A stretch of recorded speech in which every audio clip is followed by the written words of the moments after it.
नमस्कार, मैं कुमार सत्यम राजकीय औद्योगिक प्रशिक्षण संस्थान पूरनपुर पीलीभीत से व्यवसाय पेंटर जर्नल में विषय ट्रेड थ्योरी में आज आपको वॉल सरफेस पेंटिंग में प्रशिक्षण प्रदान करूंगा। हम प्रशिक्षण का सारांश देख लेते हैं। इसमें हम क्या क्या आज प्रशिक्षण प्रदान करेंगे या क्या क्या हम पढ़ेंगे। वॉल सरफेस पेंटिंग क्या होती है, यह क्यों की जाती है, इसके करने के क्या क्या हमारे लाभ होते हैं, क्या क्या हानियाँ होती हैं, यह किन किन तरीक़ों से की जाती है, यह सब हम आज इस प्रशिक्षण में प्राप्त करेंगे। तो सबसे पहले तो हम ये जान लेते हैं कि वॉल सरफेस पेंटिंग लगभग ये सभी लोगों की सुनी हुई है। वॉल मतलब दीवार, सरफेस मतलब सतह पर पेंटिंग, जो कि लगभग हमारे हिसाब से सभी लोग कर भी चुके हैं। या दीवारों पर पेंटिंग करना, ये हम जानेंगे। ये इसकी हिंदी है, दीवारों पर किस तरीके से पेंट किया जाता है, हम आज इसके बारे में पढ़ेंगे। तो सबसे पहले हम देख लेते हैं वॉल सरफेस पेंटिंग होती क्या है, क्यों की जाती है।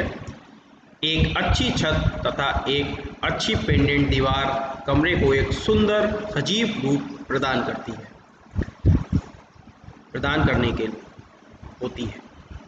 दीवारों को एक अच्छा रंग तथा एक अच्छे तरीके से प्लास्टरिंग की गई हो तब वह इस प्रकार सजीव और सुंदर रूप से दिखती है। एक अच्छी दीवार में सीमेंट, कंक्रीट, ईंटें, डिस्टेम्पर, पेंट आदि इन सभी चीज़ों का अपना अपना महत्व है। ये सभी चीज़ें एक दीवार को या हम कह सकते हैं कमरे को सुंदर और सजीव रूप देती हैं। पेंट का भी कमरे में एक अपना ही महत्व होता है। हम इसके बारे में अब देखेंगे। देखिए, सबसे पहले हमारा आता है बॉन्ड। बॉन्ड एक प्रकार की फर्निशिंग है जो कि दीवारों को तुरंत तैयार करने के लिए की जाती है। इसमें तैयार रेत तैयारी के रूप में प्रचलित, यह दोनों ही प्रकार से मिलती है। मैकेनिकल बॉन्डिंग तथा केमिकल बॉन्डिंग, तथा यह बॉन्ड लेबर की मेहनत को तथा प्लास्टरिंग के जोखिम को कम करता है। ये दोनों ही तरह की हमारी है, मैकेनिकल बॉन्डिंग और केमिकल बॉन्डिंग। तो हम देख लेते हैं बॉन्ड की हमारी क्या क्या विशेषताएं होती हैं, यह क्यों प्रेफर किया जाता है, क्यों किया जाता है। दोनों ही प्रकार की बॉन्डिंग हम कर सकते हैं, मैकेनिकल तथा केमिकल।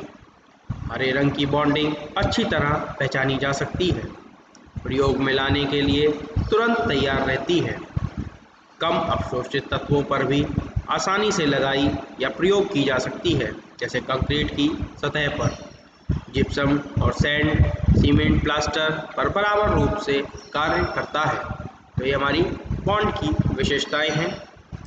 अब हम देख लेते हैं कि बॉन्ड्स के हमारे क्या क्या लाभ होते हैं। मजबूत टिकाऊ बॉन्डिंग से दीवारों तथा सीलिंग आदि की उम्र बढ़ जाती है। अन्य तरीकों से कम 10 गुना शीघ्रता से कार्य करती है।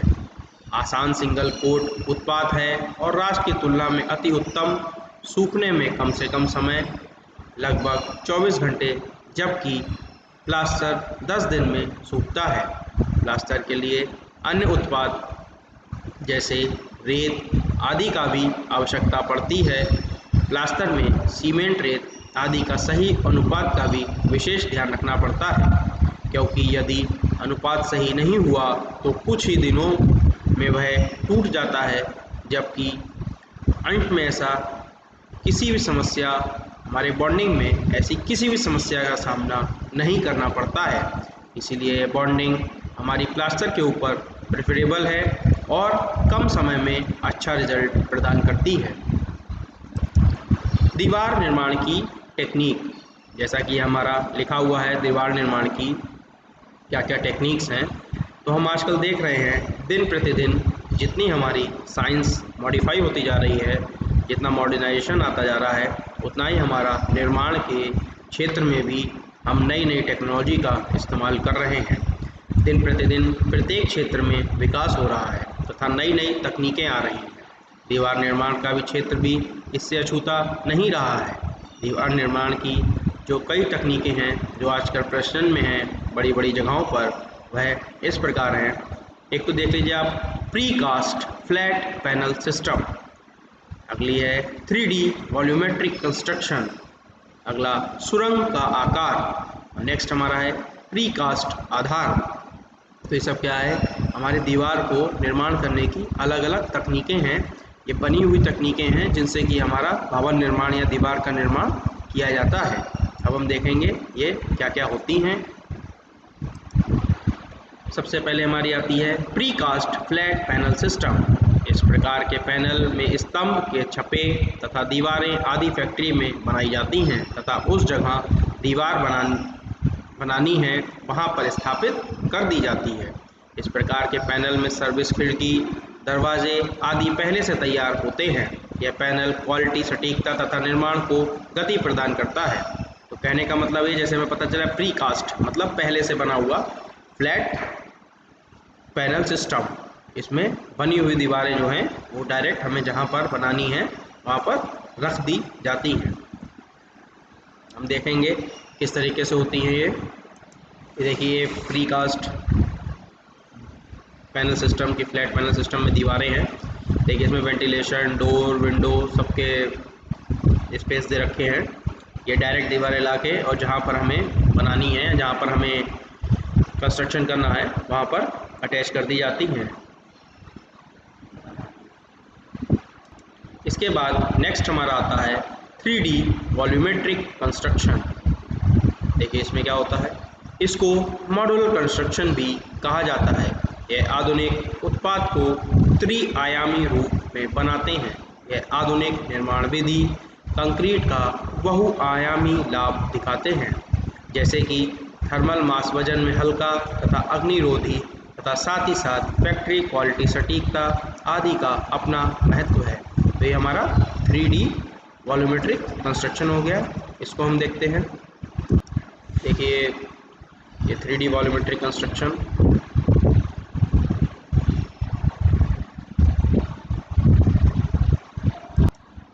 अब हमारा आता है सुरंग का आकार। इस तकनीक में दीवार के निर्माण के लिए सभी प्रकार का मटेरियल एक प्रकार की सुरंग में से पहले ही फैक्ट्री में तैयार किया हुआ आता है तथा उस स्थान पर रंग मित्र कर दिया जाता है जहां पर निर्माण कार्य प्रगति पर है। इस पर उस जगह पर भी कार्य कर सकते हैं जहां पर जगह बहुत कम है तथा निर्माण के लिए मटेरियल बहुत कम इकट्ठा हो सकता है। देखिए इसका क्या मतलब हो गया, जहाँ पर बहुत कम जगह अगर है वहाँ पर भी हम कार्य को निर्माण या गति प्रदान कर सकते हैं, क्योंकि इसका निर्माण जो है वो सुरंग के अंदर सारा मटेरियल पहुँचा करके कर लेते हैं और सिर्फ उसको वहाँ जोड़ना, रंग मित्र करना रह जाता है। इसके बाद हमारा आता है प्री कास्ट आधार। तो देखिए जैसे कि प्री कास्ट हमारा फ्लैट सिस्टम था, उसी हिसाब से ये क्या है प्री कास्ट आधार, मतलब पहले से बने हुए बेस। जो बेस पहले से बने हुए बस डायरेक्ट लाके उनको रखा जहाँ पर निर्माण करना है और उस पर निर्माण हमने शुरू कर दिया। देखते हैं इस तकनीक में क्या दे रखा है। इस तकनीक में पहले से ही तैयार किए गए भाग एक जगह पर जाकर जोड़ दिए जाते हैं। प्रीकास्ट का अर्थ पहले से ही तैयार किए गए भागों को एक ही जगह पर जाकर जोड़ देना प्रीकास्टिंग कहलाता है। देखिए प्रीकास्टिंग हो गई। हमारे प्रीकास्ट में बहुत चीज़ आती है, प्रीकास्ट स्लैब आती है, प्रीकास्ट फ्लैट आता है, प्रीकास्ट वॉल्स आती है। तो डिफरेंट तरीक़ों से जिसको जोड़ देते हैं उसको हम प्रीकास्टिंग कहलाती है। हमारा प्रीकास्ट का फ़ोटो दे रखा है, एक है, ये सब प्रीकास्ट बेस हैं। ये हमारा पुल के बेस दे रखे हैं, नीचे का बेस दे रखा है। ये सिर्फ ले जा करके वहाँ जोड़ने का काम होता है। अब देखिए इसके बाद हमारी आती है बल्लियों का ढांचा या पाड़ बनाने की विधियाँ। तो पाड़ सभी लोगों ने सुना होगा, सभी लोगों ने देखा भी होगा। मिस्त्री मजदूर लोग जो भी हमारे काम करते हैं तो तरह तरह की पाड़ बनाई जाती हैं और जहाँ पर जैसी उपलब्धता होती है वहाँ पर वैसी पाड़ बनाई जाती है। जब बड़ा काम होता है, बड़ी जगह काम चल रहा होता है तो वो पाड़ उस तरीके की होती है। जब छोटी जगह सिंगल स्टोरी बननी होती है तो उस जगह वैसी काम चलता है। और कहीं दरवाजे के ऊपर काम करना है या कुछ करना है तो वो तरह तरह के काम के हिसाब से तरह तरह की पाड़ का निर्माण किया जाता है। तो देखिए होता क्या है, पाड़ बनाना इमारतों तथा मकानों के निर्माण में एक अहम किरदार है। एक अच्छा पाड़ बनाना एक अच्छे निर्माण तथा सुरक्षा दोनों को मजबूती देता है। यह सीढ़ियों के स्थापन के तौर पर प्रयोग किए जाते हैं, परंतु यह ध्यान रहे कि सुरक्षा की नज़र में यह सीढ़ी से कई गुना सुरक्षित रहते हैं। कोई पहाड़ हो गया, सबसे पहले देखिए कोई भी दीवार पर काम करना है, जब ऊंचाई हमसे ज़्यादा हो जाती है तो हमें उसके ऊपर काम करने के लिए उस तक पहुंचने की आवश्यकता होती है। उस तक जब हम पहुंचते हैं तो हमको कोई ऐसी सीढ़ियों की तरह चीज़ बनानी होती है जब हम उसके बराबर पहुंच सकें। तो ये देखिए सुरक्षा की दृष्टि से भी ये पहाड़ बनाना बहुत ही इम्पॉर्टेंट है और बहुत ही ज़रूरी है, क्योंकि अगर पहाड़ ज़रा सा भी गड़बड़ हो गया तो जान और माल दोनों को ही खतरा हो जाएगा, और अगर जान माल को खतरा हो गया तो हमारा जो निर्माण कार्य है वह तुरंत ही रुक जाएगा, उसकी प्रगति रुक जाएगी। तो ये बल्लियों का ढांचा या पाड़ जो है वो सबसे इम्पोर्टेंट काम है हमारा कंस्ट्रक्शन में।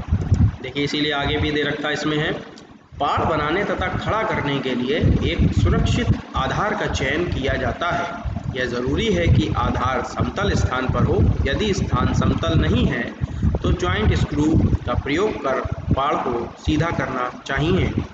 यदि आप पाड़ को एक स्थान से दूसरे स्थान पर ले जा रहे हैं तब भी जितने नेटवर्क रूप हैं वह सभी अच्छी तरह से कर दिए जाने चाहिए, अन्यथा छोटी सी गलती बड़ी दुर्घटना का कारण बन सकती है। पाड़ को किसी भी में हम प्रयोग करना है तो सर्वप्रथम इसके सभी भागों को हमें जांच कर लेना चाहिए, सुरक्षा में कहीं चूक ना हो जाए जिससे दुर्घटना हो जाए। तो देखिए बहुत सी जगह हम लोगों ने लिखा भी देख रखा है, सुरक्षा हटी तो दुर्घटना घटी, इसलिए सुरक्षा को हमें बिल्कुल नहीं हटाना है और दुर्घटना से हमें बचना है। इसे सबसे बेस काम यही है कि पाड़ को हम जो है बड़ा ध्यान रखेंगे और ध्यानपूर्वक उसको हम बनाएंगे, चाहे उसको शिफ्ट करना हो एक जगह से दूसरी जगह या कंस्ट्रक्शन करना हो। अब देखिए इसके बाद हमारा आता है दीवारों की सतह को साफ करने का उद्देश्य। मान लीजिए जब हम दीवार पर कोई काम कर रहे हैं तो उसको हमें क्यों साफ करना है, इसका क्या उद्देश्य होता है, हम इसके बारे में जानेंगे। दीवारें हमारी सोच से ज़्यादा धूल मिट्टी को लपेटे रहती हैं, इसलिए एक समय दर समय हमें सफाई दीवारों को साफ करके और सुंदर बनाती है। दीवारों को साफ करने की विधि निम्न प्रकार की है।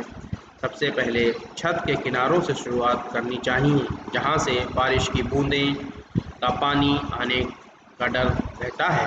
वैक्यूम ब्रश का इस्तेमाल करके दीवार पर चिपकी धूल मिट्टी तथा जालों को साफ करना चाहिए। थोड़े से डिटर्जेंट या क्लीनर का प्रयोग करें ताकि छुपे हुए दाग धब्बे मिट जाएं। जब हम इस प्रकार की विधि को अपनाएंगे तो हमारी जो दीवार पर पूरी धूल मिट्टी सब लगी हुई है वह साफ हो जाएगी और दीवार हमारी नई की तरह लगने लगेगी। तो ये दीवारों वगैरह का हमारा हो गया जो हमें साफ करने का मेन उद्देश्य रहता है, हम इसको क्यों साफ करते हैं। तो देखिए उद्देश्य के बाद हम देखते हैं दीवारों को साफ करने के प्रभाव। दीवारें साफ करने से दीवारों की चमक बरकरार रहती है, यह एक जनसाधारण बात है, परंतु इसके और भी क्या प्रभाव पड़ते हैं यह भी जानना अति आवश्यक है। पेंट से पहले साफ की गई दीवारों पर किया गया पेंट बिना साफ की गई दीवारों के पेंट से ज़्यादा चमकदार और टिकाऊ रहता है तथा पेंट की मजबूती का बढ़ना दीवारों को साफ करके पेंट का परिणाम है। यदि दीवारें बिना साफ किए गए पेंट की जाएं तो दीवारों के अंदर से कालापन तथा मिट्टी नुमा झलक रहती है। तो देखिए हमारा क्या हो गया, पता चल रहा है कि दीवारों को साफ करने के प्रभाव, अगर हम साफ करके दीवारों पर पेंट करेंगे और एक गंदी दीवार पर करेंगे तो दोनों का प्रभाव हम खुद ही जान सकते हैं, देख सकते हैं। एक गंदी दीवार पर किया गया पेंट और एक साफ दीवार पर किया गया पेंट, तो दोनों में अंतर रहेगा। साफ दीवार पर किया गया पेंट जो है वो लंबा चलेगा, टिकाऊ होगा, चमकदार होगा, अच्छा लगेगा, सुंदर होगा, और गंदी दीवार पर किया गया पेंट काला पड़ जाएगा, गंदा लगेगा, चमक बिल्कुल नहीं होगी और बहुत कम दिन तक चल पाएगा। तो इसलिए ये दीवार को साफ करने के पेंट पर बहुत से प्रभाव होते हैं जिसको हमें हमेशा ध्यान रखना चाहिए। ये हम देख लेते हैं बिना साफ की गई दीवारों पर किया गया पेंट कहीं ज़्यादा तथा कहीं कम भी रह जाता है। दीवार की गंदगी को दबाने के लिए ज़्यादा मात्रा में पेंट करने का प्रयोग करना पड़ता है।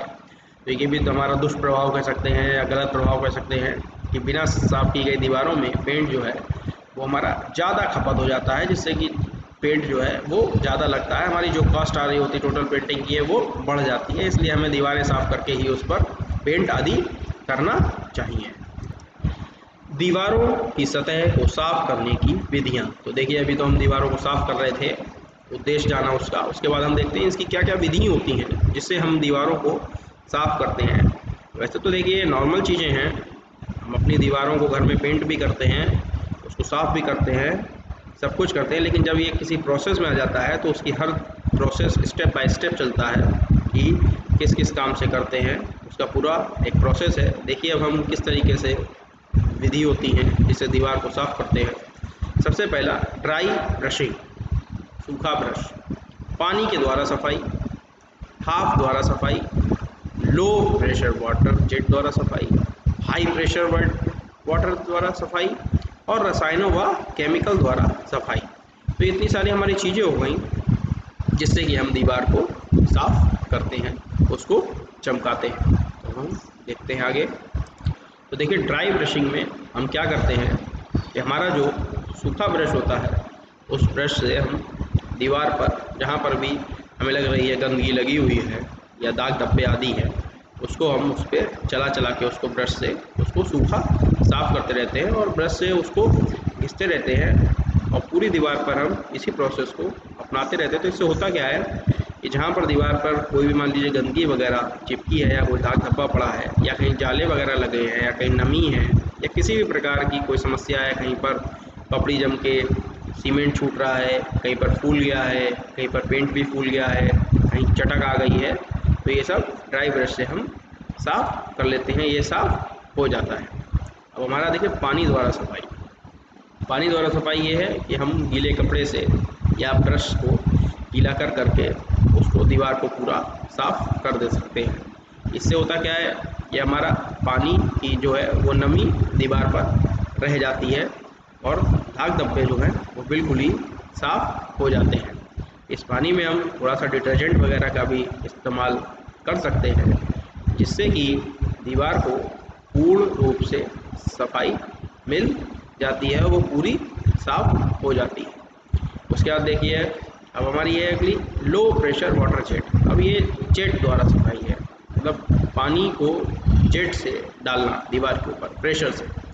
तो हम जब प्रेशर से पानी को दीवार के ऊपर डालते हैं तो उसकी में जो चिपकी हुई गंदगी वगैरह है या जाले हो गए या कोई भी अन्य प्रकार की उसमें गंदगी हो गई जो चिपकी हुई रहती है वह रिमूव हो जाती है, अपने आप हट जाती है और पानी के साथ बह जाती है। और बहुत सारी दीवारों में दरारें वगैरह भी होती हैं जिसमें तरह तरह की गंदगी छिप जाती है, तो वह लो प्रेशर वाटर जेट से हमारी हट जाती है।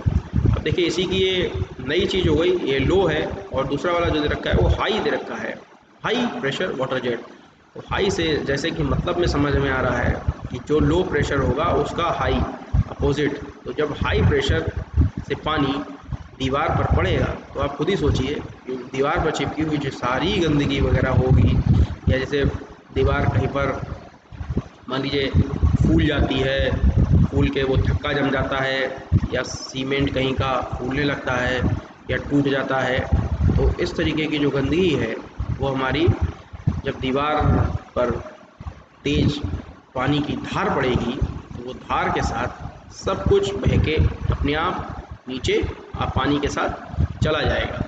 ऐसे ही ये जो मकड़ी के जाले वगैरह या और कीड़े वगैरह जो जगह जगह पर अपना स्थान दीवार पर बना लेते हैं वो भी हमारे हाई प्रेशर वाटर जेट से सफाई हो जाती है। इसमें क्या है, ये काम हम नीचे से भी कर सकते हैं क्योंकि पानी का प्रेशर अत्यधिक होता है, तो इसमें हमें दीवार के बिल्कुल सापेक्ष पहुंचने की ज़रूरत नहीं होती है। हम नीचे से ही अपनी दीवार की सफाई को पूर्ण रूप से कर सकते हैं, उसको बिल्कुल साफ़ कर सकते हैं और फिर उसको थोड़ा समय के लिए हम सूखने देंगे और पानी जो है वो सब एब्जॉर्ब हो जाता है। उसके बाद हमारी पेंट के लिए जो हमारी सतह है या दीवार है वह पूर्ण रूप से तैयार हो जाती है। इसी क्रम में हमारा जो एक और सफाई करने का तरीका है वो है रसायनों एवं केमिकल द्वारा सफाई। तो रसायनों का मतलब ये हो गया कि डिफरेंट टाइप्स के केमिकल हो गए। ये केमिकल द्वारा सफाई भी हमारी की जाती है। मान लीजिए हमने ड्राई ब्रश से साफ़ करके देख लिया, पूरी दीवार साफ़ हो गई, कहीं पर 2-4 धब्बे रह गए हैं जो नहीं साफ़ हो रहे हैं, हमने पानी से भी उस पर लगा के देख लिया है या हाई प्रेशर वाटर जेट भी डाल लिया है और फिर भी साफ़ नहीं हो रहे हैं, तो हम क्या करेंगे, हम डिफरेंट तरीके के हमारे केमिकल्स आते हैं, रसायन आते हैं जो कि गंदगी को हमारा तुरंत ही साफ़ कर देते हैं। पहले तो हम डिटर्जेंट या पेंट आदि का डिटर्जेंट का इस्तेमाल करके देखेंगे। अगर डिटर्जेंट से वो धब्बा नहीं जा रहा है तब हम रसायनों और केमिकल का इस्तेमाल करेंगे और उसको उस दाग धब्बा जो भी है या जिस चीज़ को हम अनवांटेड है उसको हटाना चाहते हैं वहाँ पर उसको हम लगा देंगे और लगाने के बाद उसको फिर से या तो ड्राई कपड़े से या ब्रश से या पानी से उसको धुल देंगे और हम देखेंगे कि केमिकल या रसायन की सफाई के बाद दीवार हमारी बिल्कुल एकदम चमक गई है और फर्दर पेंट करने के लिए आगे पेंट वार्निश स्टैम्पर जो भी है करने के लिए हमारा रेडी हो गई है। उसकी सरफेस सतह जो है वो पूर्ण रूप से एकदम साफ़ हो गई है। तो इस साफ़ की गई दीवार पर जो हम पेंट या वार्निश करेंगे तो वह एक अलग ही चमक प्रदान करेगी, एक अलग ही शाइनिंग रहेगी उसमें और उसकी ड्यूरेबिलिटी भी बहुत रहेगी और उस बहुत लंबे समय तक वह कारगर रहेगी हमारी दीवार। तो इन चीज़ों का हमें ध्यान रखना बहुत ही आवश्यक है कि दीवार पे पेंट करने से पहले दीवार को साफ़ करना बहुत ही ज़्यादा ज़रूरी है। उसकी तरह तरह की विधियाँ हैं, पेंटर लोग अलग तरह तरह से साफ़ करते हैं, ये हमारी प्रेस्क्राइब विधि हैं, लेकिन और भी तरीके होते हैं जिनसे पेंटर लोग दीवार को साफ़ करते हैं, घिसाई करके या जहाँ पर दाग है उसको घिस देते हैं। तो ये सब तरह तरह की चीज़ हैं जो कि प्रैक्टिस में लाई जाती है। हमने इन विधियों के बारे में पढ़ा है। अब हम देखेंगे सुरक्षात्मक चेतावनियाँ। मतलब ये सब हमने काम कर लिया, पहाड़ बना ली, बाल बना लिया, उसको पेंट करना है, दीवार को भी साफ़ कर लिया, अब हमें पेंट करना है। पेंट भी मान लीजिए हम करने लगे, पेंट को करते करते समय हमें क्या क्या सुरक्षा रखनी है इसके बारे में हम जानेंगे, या दीवार को साफ़ करने की जो विधियाँ हैं उसमें हमें क्या क्या सुरक्षा रखनी है, हम इसको भी जानना बहुत ज़रूरी है। क्योंकि अगर जहाँ पर सुरक्षा नहीं रहेगी वहाँ हमें समस्या होगी, या जैसा कि हम पहले भी बता चुके हैं, सुरक्षा हट गई तो दुर्घटना घट सकती है और दुर्घटना होना किसी भी कार्य के लिए ठीक नहीं होता है। इसलिए पहली सुरक्षा हमारी क्या है, कभी भी पानी को एसिड के साथ ना मिलाएं। तो देखिए बहुत बड़ी चीज़ लिखी है, हमें पानी को जो है वो एसिड के साथ नहीं मिलाना चाहिए, क्योंकि तरह तरह के एसिड होते हैं, हो सकता है कोई रिएक्ट कर जाए या कुछ हो जाए, तो हमको पानी में एसिड नहीं मिलाना चाहिए, जो कि सुरक्षा की दृष्टि से बहुत ही महत्वपूर्ण चीज़ है। अब हम आगे देखेंगे, ब्लीचिंग पाउडर के लिए सोडियम हाइपोक्लोराइट का प्रयोग उत्तम माना गया है। हमें मान लीजिए ब्लीचिंग पाउडर का इस्तेमाल करना है, तो ब्लीचिंग पाउडर के लिए हम सोडियम हाइपोक्लोराइट को बेस्ट माना गया है, हम इसका प्रयोग कर लेंगे तो वो ब्लीचिंग का ही हमारा एक तरीके से यूज़ हो रहा है, हम इस्तेमाल कर रहे हैं ब्लीचिंग की जगह सोडियम हाइपोक्लोराइट। अब नेक्स्ट देखिए क्या है, वस्तुओं के ऊपर लगे हुए मैनुअल को अवश्य पढ़ें। तो मान लीजिए कोई भी हमें वस्तु दे रखी है, उसके ऊपर जो भी मैनुअल दे रखा है वो हमको पढ़ना बहुत आवश्यक है, अति आवश्यक है। अगर हम उस मैनुअल को पढ़ लेंगे तो वैसे भी हम आदि दुर्घटनाओं को अपने आप ही रोक सकते हैं, क्योंकि जो भी वस्तु दे रखी होती है उसके ऊपर मैनुअल से पहले ही चेतावनी हमें दे रखी होती है कि इसको ऐसा ना करें, इसको वैसा ना करें, इसको इस तरीके से ना खोलें, इसको इस तरीके से ना रखें, इसको इस तरीके से ना छुएं। तो इसीलिए ये हमारी सुरक्षात्मक चेतावनी में अहम दृष्टि से दे रखा है कि वस्तुओं के ऊपर लगे मैनुअल को अवश्य पढ़ें। रसायनों की बिना जानकारी के कभी ना मिलाएं, अन्यथा दुर्घटना का शिकार होना पड़ सकता है। तो देखिए जो ऊपर दे रखा था पानी में ना मिलाएं, और ये दे रखा है कि रसायनों को, केमिकल्स को डिफरेंट, बिना जानकारी के हमें एक दूसरे से नहीं मिलाना चाहिए, क्योंकि तरह तरह के केमिकल होते हैं, उनका तरह तरह का रिएक्शंस होता है, पता नहीं किस केमिकल से क्या रिएक्शन हो जाए और जो है वो कौन सी गैस वगैरह बन जाए या कुछ और हो जाए। तो इन सब चीज़ों का हमें बहुत ही ध्यान रखना आवश्यक है कि हमें किसी भी तरीके के केमिकल्स को आपस में नहीं मिलाना चाहिए बिना जानकारी के। अगर हमें जानकारी है तो हम कोई भी कार्य को कर सकते हैं, और अगर हमारे पास जानकारी नहीं है तब हमें ये कार्य नहीं करना चाहिए। आज मैंने आपको वॉल सरफेस पेंटिंग, दीवार को साफ करने की विधियाँ, उसके उपचार, सुरक्षात्मक चेतावनी का प्रशिक्षण प्रदान किया। आशा करता हूँ यह प्रशिक्षण आपके भविष्य में अत्यंत महत्वपूर्ण साबित होगा। धन्यवाद।